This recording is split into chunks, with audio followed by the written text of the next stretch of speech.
of the MMAOB Daily podcast. I'm your host, as always, Adam Martin. I'll be taking you guys through the latest in the world of mixed martial arts. First and foremost, guys, follow me on Twitter at MMAOB right there at the bottom of the screen. Also, check me out at MMAOddsbreaker.com. That's the home of the podcast. It's the home of most of my articles. Check us out on YouTube. Like, share, subscribe, comment, tell your friends about it, guys. I appreciate that. Also, check me out at bjpen.com and MMARings.net. So today I'll be talking about the Contender Series that takes place tonight in Las Vegas, as well as a couple other news and notes. There's a few fight announcements that I want to talk about, as well as a few pieces of news. So we'll start with the Contender Series tonight. So the odds are up, which is good.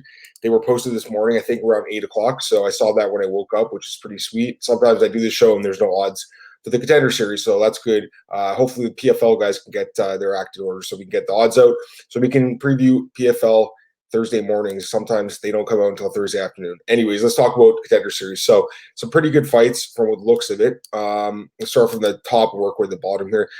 Main event of the evening, it's a light heavyweight bout between William Knight and Herdem Alec Abik. He is Swedish. Alec Abik is open at plus 100 and Knight open at minus 139. So the opening odds are actually a little strange if you look at them on best fight odds, but they seem to have tapered out a little bit. They're available pretty much every sportsbook now, including 5 dimes. So let's just talk about this fight. Let's start with Alec Abik, 28 years old. He's unbeaten as a pro. He made his debut in 2014. All of his wins have come by stoppage. His last 3 wins came in LFA, so that's a good experience for him. He is Swedish, like I mentioned, but fights in and trains in the United States. Knight, 31 years old. He's also unbeaten. Began his MMA career as a pro in 2018. However, he has been fighting as an amateur for a couple years longer than that. All 4 of his pro wins have come by knockout, including one in CES his last time out, which is a pretty good regional scene promotion. And of note, he does have an amateur win over current UFC heavyweight Jorgen De Castro, who, if you remember, was signed, I think, after the first week when he finished the guy with low kicks. So this looks like a pretty tough fight to call. Both guys undefeated. Both guys have a lot of finishing prowess. I kind of lean towards Knight a little bit. He seems like more of a natural to me. And it's just tough, though, because Alec Abik has a little bit more pro experience. I just think that Knight can get the job done. He seems to have a lot of KO power. He seems like a natural to me. So I'm going to take Knight. I don't think it's a fight I want to bet on, though. 2 light heavyweight prospects, you really never know, especially in the Contender Series. We've seen so many upsets, so I'm not going to touch this one, but my lean is slightly towards Knight. And actually, he right now is an underdog at 5 dimes, so that's kind of interesting. He opened as a favorite, but right now he's a dog, and I would slightly lean towards him, although I did see the weigh-ins, and he looked a little bit smaller than I was hoping, so that kind of does worry me a bit. So I'm going to probably pass on this, but I would take the dog here instead of the favorite. Next up, we have a welterweight bout between Brock Weaver and Devin Smith. Strangely enough, the opening odds were the same for this one. Smith opened at minus 139 as the favorite, Weaver plus 110 as a dog. And once again, the odds are flipped, and Weaver right now is the favorite at minus 140, Smith plus 100. So kind of strange that these 2 fights opened at the exact same odds, basically. But they have tapered out a little bit, like I said, and Weaver now is slightly the favorite. Another tough fight to call. Smith, 24 years old, unbeaten over his last 9 bouts since losing his pro debut in 2016. More than half of his wins have come by stoppage, including a knockout in his last fight. That was his first knockout, with most of his other stoppages coming by submission. Weaver's 27 years old. He's been fighting as a pro since 2013. He's won his last 6 fights. One of those wins was actually a split decision nod over Charles Crazy Horse Bennett. So that's a decent win, I guess. At this point in his career, I don't know how good it is, but Weaver, to me, has more experience. He's fought better competition, and personally, I think he should have opened as the favorite. So the fact that he is the favorite right now makes sense to me. I think the odds should have been flipped at the beginning. I do like Weaver in this fight. I think he gets the job done, minus 140. But again, it's Contender Series. You can't be 100% positive because these guys don't have a lot of experience. Although in Weaver's case, he does have 17 fights compared to 10 for Smith, and to me, that difference of 7 fights could make a lot of a big difference in this fight, actually. So we'll see what happens, but I do lean towards Weaver. Next up, women's bantamweight bout between Shayna Young and Sarah Alper. Once again, the odds open for this one, minus 139 for Young and Alper at plus 100. So I don't know exactly why those odds opened pretty much the same way for the first 3 fights, but that's the way they opened. So anyways, let's talk about this fight. So Shayna Young, like I said, minus 139. And I should say the current odds, Young is minus 190 now, Alper's plus 150. So slight action towards Young, and I can see why. Young is 28 years old. She's an Invicta veteran. She's won her last 2 fights by stoppage. She has a notable split decision win over Pam Sorensen, who's the current Invicta at featherweight champion. That's a really big win right now, obviously. Sorensen's looking really good. Alper, 28 years old. She's been fighting as a pro since 2011. She's on a 2-fight win streak right now. She has a lot of experience, too. She's fought some pretty good fighters, including Jocelyn Jones-Lieberger, the former UFC bantamweight, and she beat her. So that's a decent win. Both women very experienced on the regional scene for a while now, but I do lean towards Young. I think she has better wins and she's fought a little better competition. So I'll lean towards Young. But again, both girls are actually pretty good, I think. Next up, bantamweight bout, men's bantamweight bout between Tony Gravely and Ray Rodriguez. So currently the odds for that are minus 505 and plus 335 for Rodriguez. And that's pretty much how it opened, with Gravely at minus 500, Rodriguez plus 333. So very similar, not much action right now. Let's talk about these guys. So Gravely, 27 years old. He's been fighting as a pro since 2015. He's on a 6-fight win streak. He's fought all over the United States regional scene against a number of notable opponents. Rodriguez, 31 years old. He's on a 2-fight win streak. Only one loss in his last 11 bouts, and that's to Chris Gutierrez, who just won on the UFC card this past weekend. This guy's a lot of experience as well. Been fighting all over the U.S. since 2012. Both guys veterans, and both guys have been wanting this chance in the UFC for a long time. This isn't the UFC yet, but this is the first step to get there. So I think this is going to be a pretty competitive fight personally. And I would take Ray Rodriguez at plus 333. I think the odds are off here. I don't think the odds should be as lopsided as they are right now. So give me Ray Rodriguez plus 333. I do think he has value here as an underdog. You can't go too crazy against Contender Series, but we've seen a lot of upsets happen this year, and I think this could be another one. I think Rodriguez has a good chance to win this fight. So give me Ray Rodriguez. And finally, light heavyweight bout to open up the card. We have Carl Reed taking on Julius Anglickas. Anglickas open at minus 278, Reed at plus 200. Right now, Anglickas minus 170, Reed plus 130. So the odds tighten up a bit, and I can see why I think this is going to be competitive as well. Reed, 4-fight win streak. He's 30 years old, by the way. He's on a 4-fight win streak since losing his first fight on the first season of the Contender Series. So that was in 2017. He's undefeated since then. And Glickus, he's on a 5-fight win streak since his own career loss in 2016. And it's worth noting both men lost to a guy named Cameron Olson. So that's kind of interesting. They both lost to the same guy. And that guy, I think, just lost to Teddy Ash as well. So that's kind of interesting. This is, to me, is another fight can go either way. I do lean towards Anglickas a little bit. I think he's fought just a little bit better competition, but man, this is a close fight to call. And I think the odds opened a little bit too lopsided in Glickus' favor, although I do slightly lean towards him. So should be a pretty good card, though. I mean, this season's been great. There's been a lot of finishes, a lot of really good, exciting fights. And I do think we'll see a couple finishes on this card from what I've seen based on these fighters. So I think you'll see a couple of finishes, and I think Dana White will sign a couple fighters.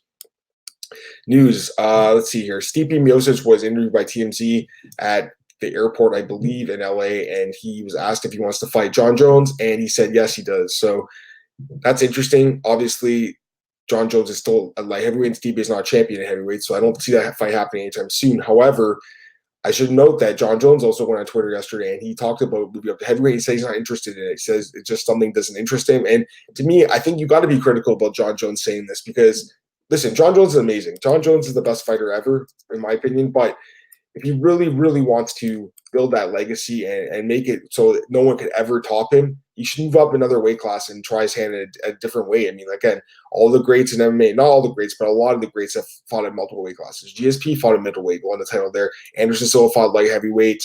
Let's see, Randy Couture fought heavyweight and light heavyweight. BJ Penn fought at welterweight, lightweight, and featherweight. So, like, a lot of the best fighters ever fought multiple weight classes. Jones is very content to stay at light heavyweight. I can see why. I mean, he's just dominant over all the competition there. He's been amazing since making his debut in 2008. Been incredible in the UFC. We all know how good Jon Jones is, but you got to be a little bit critical about him saying, I don't want to move to heavyweight. I just don't know why he won't do it. I guess I don't want to say he's afraid of losing. I mean, I don't think Jon Jones is afraid of anyone, but I feel like he thinks he's going to put himself in a worse spot at heavyweight and just like, you know what, what's the point of doing that? I'll just stay at light heavyweight and continue my unbeaten path, basically. So, yeah, besides the Matt Hamill fight. So we'll see what happens. I do think that money talks. Dana White could eventually convince him to move up to heavyweight, but for now, it looks like Jon Jones is not interested in moving up a weight class, although I do think a lot of fans want to see that. And one other piece of news here, Ilima-Lei Macfarlance, she's the Bellator flyweight champion. She was interviewed and said that she thinks Valentina Shevchenko is beatable, which I think is interesting. That would be a good fight, no doubt about it. But, I mean, at this point, I would consider Shevchenko to be a massive favorite over Macfarlane. She's undefeated. she's looked great in Bellator, don't get me wrong, but I mean, look at who she's fighting compared to who Valentina, just compare Valentina's opposition to Ilima-Lei Macfarlance. I mean, the best fighter she's ever fought is Valerie Letourneau, who's a decent fighter, and she finished her, but Valerie Letourneau will probably be the worst fighter that Valentina's fought in the UFC. So to me, that fight wouldn't be close, although I do commend her confidence in saying that she would want to win that fight. And should mention she is a teammate of Liz Carmouche, so that's something to keep in mind. Obviously, she's probably a little bitter that her friend lost, but I just think that Valentina would sweep the floor with anyone at 125 right now. All right, a couple of fight announcements here. Some pretty good fights coming up. UFC Sao Paulo, that's in November, I believe on the 16th or the 9th. One of those two dates. Anyways, Kevin Holland's going to be taking on Antonio Arroyo. So Kevin Holland here.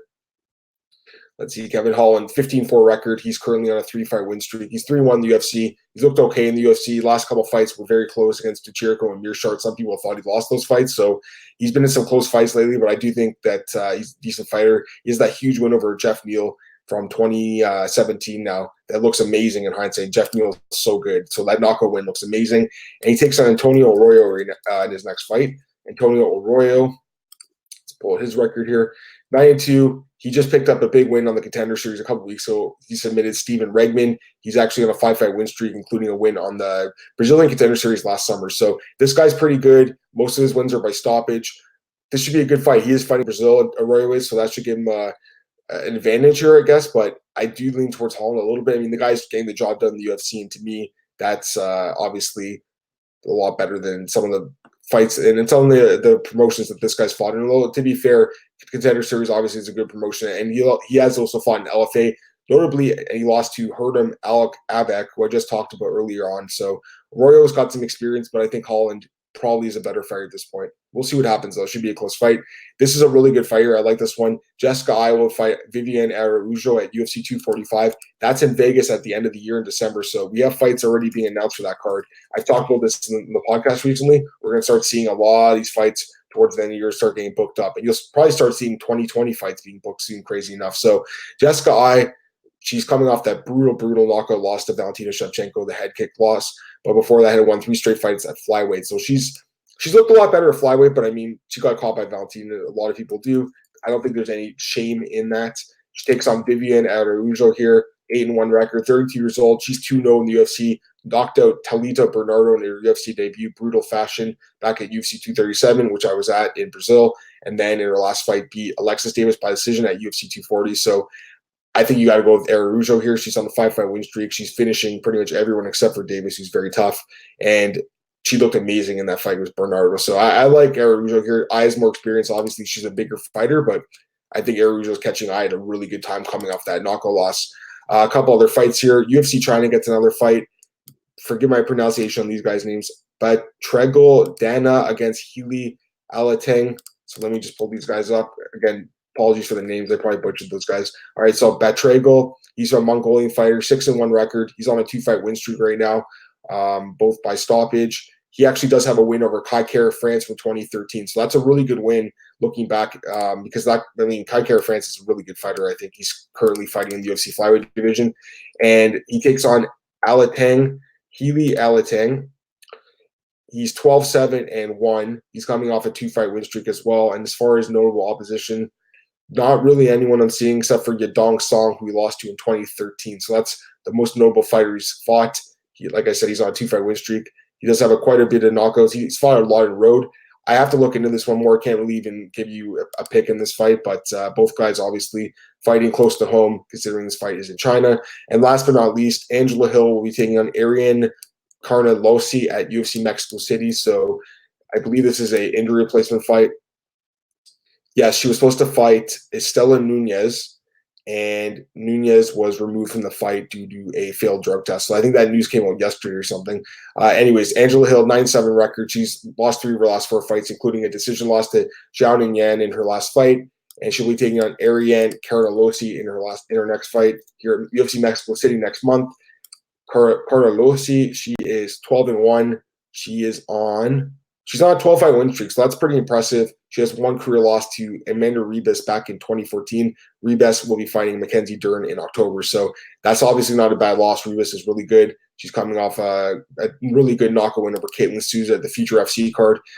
Again, I got to look into these fighters a little bit more. They're both new to the UFC, but I think you got to fade Angela Hill at any point you can. So I think Carnelossi should be a decent favorite here. So I think that's it for today, guys. Obviously, Contender Series will take place tonight, so I'll talk about it tomorrow morning. I do want to mention that at 11 a.m., I'll be going on live with Cole Shelton to break down UFC 241. I can't wait to talk about that card. It's going to be an amazing card, an amazing event. That's this weekend. But until then, guys, follow me on Twitter at MMAOB. This podcast is available at MMAOddsbreaker.com. That's my home. That's the home of the podcast. Check us out on YouTube. Like, share, subscribe, comment, tell all your friends about it. I appreciate that, guys.